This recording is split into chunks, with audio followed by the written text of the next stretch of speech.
Ito yung mga iba't ibang personalities and faces na nakita ko dito sa Fanadvena 2026 at tunay nga na mas pinatingkad pa ng mga dumalo dito ng mga personalities.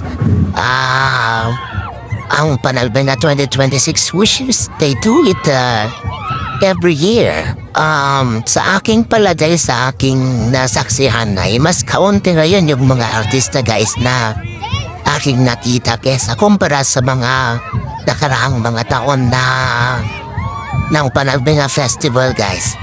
I don't know. Pero syempre, may kanya-kanya ring seasons din, di ba guys? Pero yun, eto yung mga iba't ibang personalities and faces and even yung mga locals na dumalo sa mga dito sa Panalvena Festival nga guys. Especially, ito yung Floral Float Parade guys.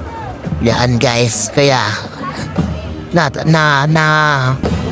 sabihin nating natural na lang na makakita ng mga artista every now and then pag sumasapit ang Panagbenga.